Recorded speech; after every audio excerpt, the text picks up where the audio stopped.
From Washington, the McLaughlin Group, the American original. For over 2 decades, the sharpest minds, best sources, hardest talk.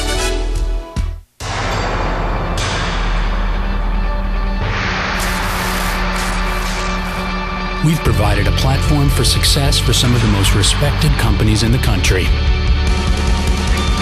We fueled their growth with a highly educated workforce and a can-do, pro-business attitude. Just ask our newest business partner, Toyota. Visit Mississippi.org to see what we can do for you. As the world grows smaller, the ifs are now bigger than ever. If retirement savings can't keep pace with longer lives, if inflation sends the cost of employee benefits higher. For over 140 years, MetLife has provided insurance guarantees for life's many ifs. We have the experience, global resources, and vision to provide financial certainties for an uncertain world. No wonder more than 2/3 of the Fortune 500 choose us. After all, we are MetLife. Issue 1, Joe Rising, the plumber. I would like to mention that a couple of days ago, Senator Obama was out in Ohio, and he had an encounter with a guy who's a plumber. His name is Joe Wurzelberger. Joe Wurzelbacher, now a.k.a. Joe the Plumber, has become a star. Thanks to this week's presidential debate. Joe the Plumber was mentioned a total of 24 times by both presidential candidates. Here's Barack meeting Joe for the first time Sunday in Toledo, Ohio. Name's Joe Wurzelbacher. Good to see you, Joe. I'm getting ready to buy a company that makes about $250,000, $270,000, $80,000 a year. All right. Your new tax plan is going to tax me more, isn't it? Obama then described for Joe his trickle-up theory. It's not that I want to punish your success. I just want to make sure that everybody who is behind you, that they've got a chance at success too. My attitude is that if the economy is good for folks from the bottom up, it's going to be good for everybody. I think when you spread the wealth around, it's good for everybody. At Wednesday's Obama-McCain debate, Obama repeated what he had said to Joe the Plumber in Toledo, namely that if his tax break had been enforced 5 or 10 years ago, Joe would be enjoying a much bigger income today. The conversation I had with Joe the Plumber, what I essentially said to him was, 5 years ago, when you weren't in a position to buy your business, you needed a tax cut then. And what I want to do is to make sure that the plumber, the nurse, the firefighter, the teacher, the young entrepreneur who doesn't yet have money, I want to give them a tax break now. John McCain makes very clear what he thinks is the essence of Senator Obama's so-called tax break. It is actually a redistribution of wealth, the cornerstone of the S word, socialism. In other words, we're going to take Joe's money, give it to Senator Obama, and let him spread the wealth around. The whole premise behind Senator Obama's plans are class warfare. Let's spread the wealth around. On the morning after the debate, Joe the Plumber Wurzelbacher, in a TV interview, agreed with McCain and pointed to another potential downside and a slippery slope. And that's a very socialist view, and that's just it's incredibly wrong. You know, $250,000 now. What if he decides, well, you know, $150,000, you're pretty rich too. Let's go ahead and lower it again. You know, it's a slippery slope. Question. So is Obama in favor of redistributing wealth, spreading it around, classical social welfare economics? Pat. First, Joe the Plumber's 15 minutes are about up, John. First, he's not licensed. Secondly, he doesn't make any $250,000 a year. Third, he's delinquent in his tax payments, and he's probably going to be caught up in a grand jury for impersonating a plumber. But on the socialism issue, he really called Obama out. What Obama has in mind, and he said so, is basically taking money from successful people who earn it and giving it to people who don't earn it. That is classic democratic socialism, you know, equality of wealth and all the rest of it. He's not talking about simply aiding the poor. I think he has opened the door here to an attack on Obama as a socialist basically of the Saul Alinsky School, the community organizers, and all the rest. You're going to see that theme developed all during the rest of the campaign. Oh boy, are you reaching. Look, Joe has lost some credibility, but he gave the media a chance to explore exactly what the tax plans are of these two candidates.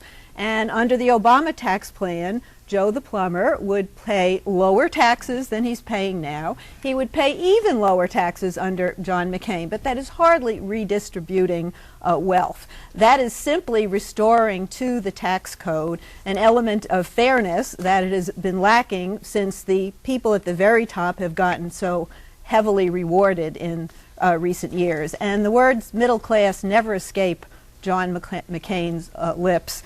And that is one of the reasons why Barack Obama is doing better in the polls and seems to have the momentum in this race, because he is talking to the broad middle of this country. By the way, Gallup says that Americans are 84% opposed to redistribution of wealth, and 16% are for it. Is that your impression from your New York experience? Well, New York is not exactly, microcosm of America, John, okay?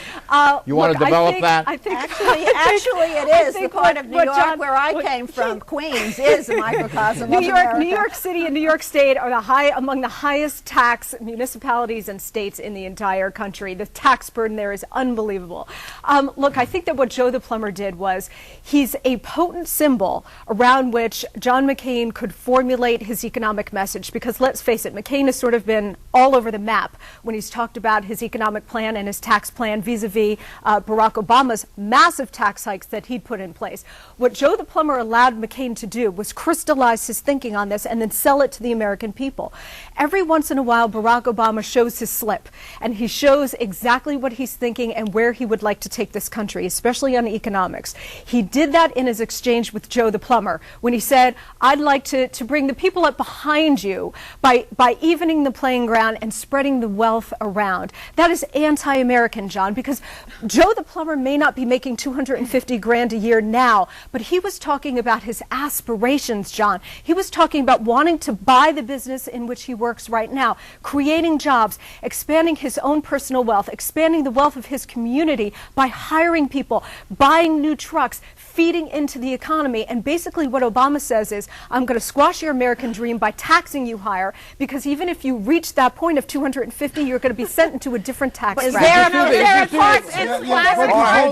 I just add something? What is your question, John? Is there a part 2 to this lecture? Can I sign up for it? Well, look, here's something that's important for us to, I think there's a point that we're not missing, that we are missing here. First of all, it's classic Democratic politics to say, I'm Robin Hood, I'm going to steal from the rich to give to the poor. Classic Democratic politics. Here's the problem, and though. Okay. And no, it's not okay. It's absolutely wrong, and it's how you flatten our economy. But the bottom line is the danger in using the term socialism here as applied to Barack Obama is you could easily say that about John McCain. Both of them signed on to the bailout. If we're not talking about moving towards the end of the free market in this nation and becoming a socialized nation, the bailout says it more than anything else, or the rescue plan, if that's what you want to call it. And the majority of Americans are completely against it. But what we're doing here, but what he said, I mean, this is classical socialism. Who are you talking What Obama said. The idea of redistributing wealth, in other words, not just taking care of poor people with needs, but taking money from the group that's succeeding and then giving it to the group that did not earn it themselves. Take it from the affluent and spread it around to the rest. Take it from the successful and give it to... Americans are opposed to that. Yes, they are. He's not taking it from the successful. Again, under the Obama plan, Joe the plumber would pay lower taxes. He's talking about creating opportunities for people behind Joe the plumber, not giving money to undeserving people. All right, the top 5% in income whom he's going to tax pay 60% of all taxes. And they already carry the enormous burden, and about 1/3 of taxpayers, families that earn income, pay zip. And we're going to take it more from the successful and give to the payroll tax, they pay sales tax, they pay taxes on food, no income taxes. And they are having a very difficult time making ends meet. And they're the people who are going to decide this election. Hold on. Not the people worried about income redistribution who are in the Let me end with the exit I don't question have that here. much wealth left to redistribute after the last 2 months. Exit question. You want to develop that? Lehman Brothers had took it Are to you the in grave. bonds and stocks? Pardon? Both equities, bonds and stocks? I'm in What are you preferred buying stock. now? What am I buying now? Did you move your money? No, I'm just watching it. Okay, exit question. A University of Chicago professor who was a frequent lunch companion of Obama was quoted as saying that Obama was as close to a full-out Marxist as anyone who has ever run for U.S. president. So reported by James Pethokoukis on October the 16th, this past Thursday, in a U.S. News and World Report site. So, is Obama a socialist, or is Obama a Marxist, or is he both, or is he neither? He is not a communist. He is what he is. Thank you. He's a democratic. He is a democratic socialist. I mean, he's got a more left-wing voting record than the socialist Bernie Sanders. Right. Really? Yeah. Well, he's number one out of number 100 senators. Bernie's 4. He's number one most liberal. He's number 100. Biden is 3. Biden And the socialist is 4. According to the National Journal, he's the most liberal, and Biden is the third And the most socialist You know, is 4th. You're going to try to scare everybody about Barack Obama as this liberal radical. He has just been through 3 90-minute debates. They have been one long job interview. He has won every debate. There is a comfort level with Barack Obama that all of your ranting about Marxism is not going to shake. John, you're powerful, but not that He's more powerful. You know what? We should be afraid of Barack Obama because what he wants to put in place is a confiscatory, oppressive tax burden on the American people that will Where do you see that? Will, income taxes, capital gains tax increases, dividends tax increases, cap and trade, $100 billion tax hike, global poverty taxes, Death and I'm taxes. just getting started. Death taxes, right.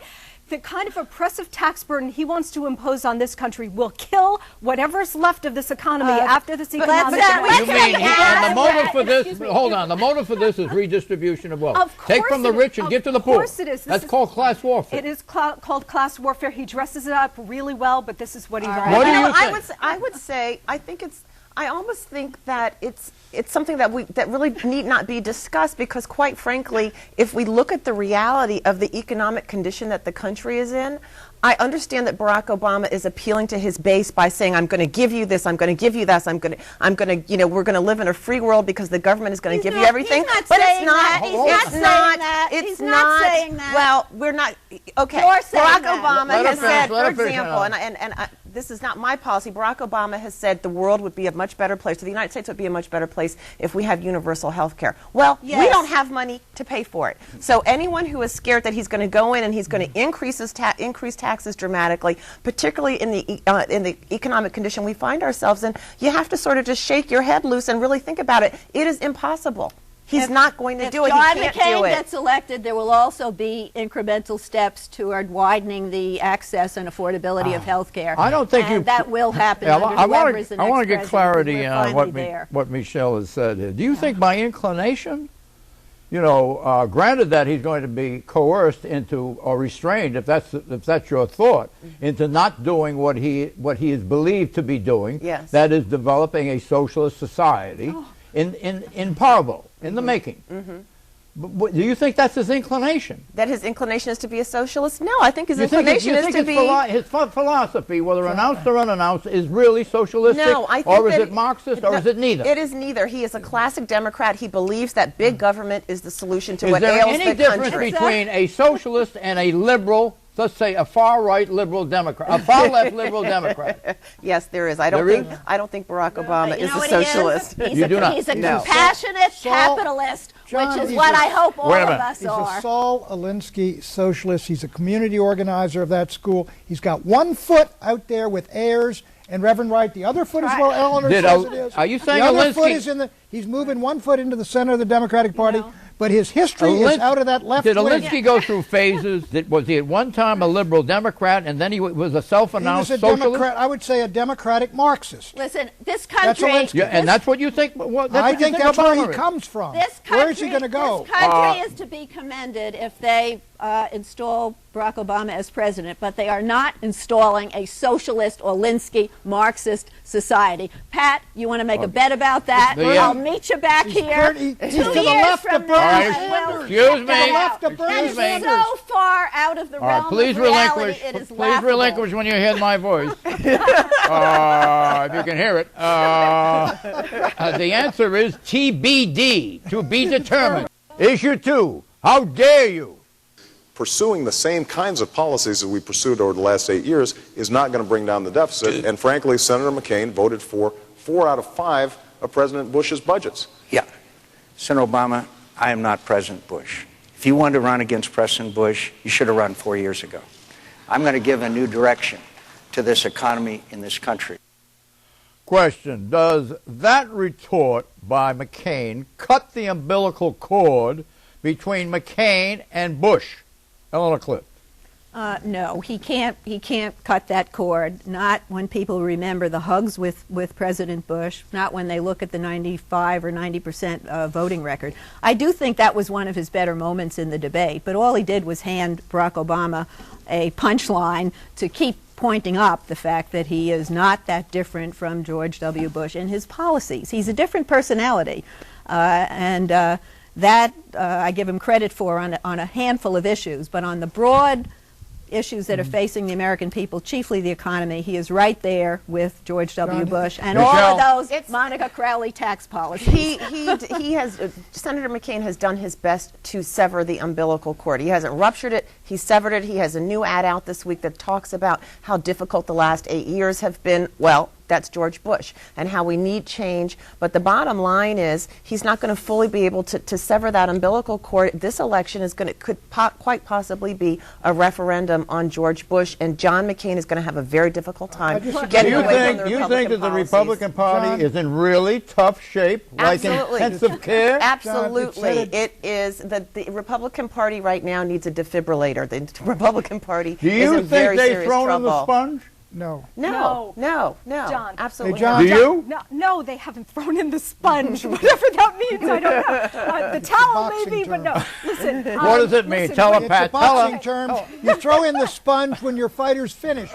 You throw it into the ring. You throw it into the ring to stop the fight. I stick by my answer now. Listen, when the Obama team and the Democrats say John McCain has voted with President Bush 90% of the time, what Obama doesn't tell you is that he has voted with the liberal Pelosi-Reid Congress 95% of the time. And this is a liberal Congress that's at 12% job approval. Okay, deal sealed. The Investors Business Daily, Technometrica Institute of Policy and Politics, this week released their most recent poll. It showed Barack Obama leading John McCain by a margin of 3 percentage points, 45 to 42. The IBD TIP poll in the 2004 election was the most accurate of all polls, off by only 0.4%. The race is still close, and what must be even more worrisome to Obama is that according to a recent Washington Post ABC News poll, when asked, quote, regardless of who you may support, do you think Obama does or does not have the kind of experience it takes to serve effectively as president? 54% said he does. 45% said he does not. Do you believe that 45% figure, Monica? That he does not have the experience? Yeah, I believe that. Of course I believe that. Not that he doesn't have the experience, that the American people believe that he doesn't have the experience. He doesn't have the experience. Yeah, I mean, all of these attacks on Sarah Palin as not being qualified to be vice president, the obvious question is the guy at the top of the Democratic ticket qualified to be president of the United States? And what you saw is that almost half of the American people believe he is not qualified for the top job. What do you think? John, let me get into the McCain thing. Well, the polls show, I mean, there's a large number of people that think he does not have the experience. 45%? Well, it's still better. That means more than 50% think he is qualified. With a couple of weeks ago? Look, I think a lot of people are going to go into the voting booths, and they're people. Democrats are going to vote for Obama. Republicans are going to vote for Senator McCain. And the challenge for both of these candidates right now is to go after independents, go after Reagan Democrats, go after people who are undecided, and they will tell us who they think is most qualified. Well, there's a shrinkage of his support, Obama's support, among independents. We know that. John, in fact, I think a majority of independents now. Correct me if I'm wrong. You correct me, Pat. You're wrong. You're wrong. Yeah. Where are the independents? Independents are now with Obama. Are independent? Yeah, but let me just get into the McCain thing, John. No, they're with McCain's Obama. problem is not the connection to Bush. He was leading Obama and Biden 2 weeks out from the convention. His problem is the economic collapse, which has caused Americans to say, get rid of all the Republicans. Okay, horse race still? On Thursday, Gallup's traditional poll of likely voters, which uses past and current voting trends, showed that Obama's lead had narrowed to a 2-point margin, 49 to 47%. That puts the race within the margin of error, with just over 3 weeks to go. Question, is that a valid poll? No, it's not, John, in this sense. They're using 2004 numbers. Big turnout. Yeah, and we've got a huge number of new registrants. If you use 2008, as I understand it, from MSNBC, Obama's still at about a 5 or 6%. Oh, you got this information from MSNBC? Okay, Pat. Right. That's the picture. If Obama wins, it's because he changes the face of the electorate. A lot more younger people, more African Americans, more Latinos. It's a different electorate than than Richard Nixon's electorate. All right, quick change of subject. As we go to press, Colin Powell has not endorsed either presidential candidate, but there is a rumor that he will endorse Barack Obama. How damaging would that be for John McCain? I ask you. I don't think it will make a difference for John McCain. I think there are a lot of people in the Republican Party who are not happy with Colin Powell and would not be surprised by this. The thing that makes this very interesting is the conundrum that it presents for black Republicans and black conservatives who are torn between party ideology and something that they see very positive in Barack Obama, particularly his mantra of personal responsibility within families in general, but particularly within the African American family. And I would venture to guess, I would venture to guess that as a black man in particular, it would be hard. We're out of time. I can take about. And you're speaking for yourself as a black Republican, I assume. I'm not a Republican. I'm an independent. You're a John, I don't Republican think on it your will help. website. Independent Women's Forum. Okay? Okay. What do you want to say to this question about Powell? What would it do to McCain? Quickly. I don't think it damages John McCain because I think it's already factored in. I mean, the fact that Colin Powell has not endorsed McCain to this point, people already assume that Colin Powell. Also, he favors a timeline of exit from Iraq. Issue 3, a clean sweep. The Democrats are sitting on top of both legislative and executive control of the United States, the Congress and the presidency. In the House, all 435 seats are up for election. Here are the current numbers. Democrats today, 235. Republicans today, 199. Enlightened Opinion says that the Democrats will pick up 8 more House seats, leaving us with Democrats 243, Republicans 191. In the Senate, 35 seats are up for election. Current numbers, Democrats 50, Republicans 49. Post-election, Democrats 56, Republicans 44. Then to round out the Democratic power grab is the White House. Enlightened Opinion, like Eleanor Cliffs, is calling it President Barack Obama and First Lady Michelle Obama. Question, are the Democrats in for a clean sweep? I ask you, Monica. Well, it certainly looks like the momentum for the Congress is going in the part of the Democrats, and in fact, those numbers may be more tilted toward the Democrats than the numbers you just put up there. In fact, I'm hearing 42 Republicans, not 44 Republicans. I do not think that the Democrats will get their filibuster-proof supermajority in the Senate of 60 seats. There's also a question about Joe Lieberman, and that's their doomsday scenario for the Democrats, that if they get 59, then up to 60, that Joe Lieberman will switch parties and throw it out of whack. But look, it's a very bad year for Republicans, and this is the argument that John McCain needs to make, which is, think about the checks and balances that you want in this government and not to give up on Congress. The country is furious at the political class, and they associate the political class primarily with Republicans. You've got polls that show only 10 or 11% of Americans think the country is headed in the right direction. The only way they have to express themselves is at the polls. And I think we're heading for a second, what's called a wave election, which basically goes in the favor of one party. 9 is no longer a crazy number for Senate pickups. I mean, they may not get there, but you've got Elizabeth Dole probably going to lose in North Carolina, Mitch McConnell, Republican leader, in trouble in Kentucky. Why? Why is he in trouble? Because the economy has just washed over everything, and the Republicans have been in charge. That brings them up to Very 59, simple. right? John, 59. Well, you don't need to get that high there, because there are a few moderate Republicans who can be counted on to come over. Well, who some are votes are. cooler heads, John, and let me tell you what they've we're got a headed working for. majority. Look, the Congress of the United States, led by Nancy Pelosi and Harry Reid, has 10% approval. However, they are going to be augmented not by 8 seats in the House, more like 20 seats in the 24. House. And there's a real shot. It could be 30, and it could go all the way up to a filibuster-proof Senate. Now, this is my fundamental How are you point. calling it? The country is a right-center country. Barack Obama shows that by how he's moved. But the Congress of the United States and the presidency are going to be in the hands of the most liberal regime in American history. Really in American history. This has the makings of a tremendous backlash. You mean that when the voter realizes that this is going to be an all-Democratic government, they're not going to White realize House, it. Senate, and House, they will recoil. Yeah, No, but- they will deny the presidency. No, they will have already voted for it, and they're going to wake up and find that's what they got. What's wrong with that line of thinking is the Congress is at 10% approval because they haven't delivered on getting out of the war and Democratic promised initiatives. So there's the expectations for this government to deliver will be huge. But we are a It's going to deliver all right. center-left government, and I think it's very difficult to move initiatives that are going to be as It's gonna pronounced be as another you are great imagining. society, too, is what we're Initiatives looking that at. would be my dream and your nightmare. Socialism. They won't be achieved. Socialism, Eleanor. I think that if we have, I really like our system of checks and balances. I think that if a Democrat is in the White House, then Republicans should be leading the Congress and vice versa. I don't think it's going to happen this time. I think it's going to be a clean sweep, and I think 2 years from now, the nation is going to wake up and things like card check would have been enacted, and people will be thinking to themselves, what did we do, and how did we let the United States Congress You think do this to us? Checks and balances here to stay? It should be. Who won the debate? Pat? Mac comes back. Eleanor? Obama 3 for 3. Monica? John McCain. Michelle? Draw. Answer. Draw. Bye-bye.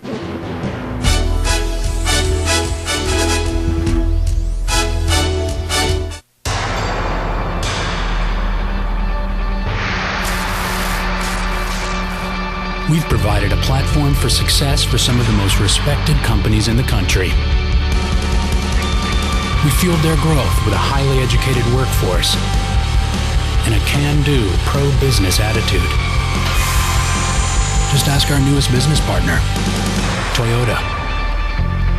Visit Mississippi.org to see what we can do for you.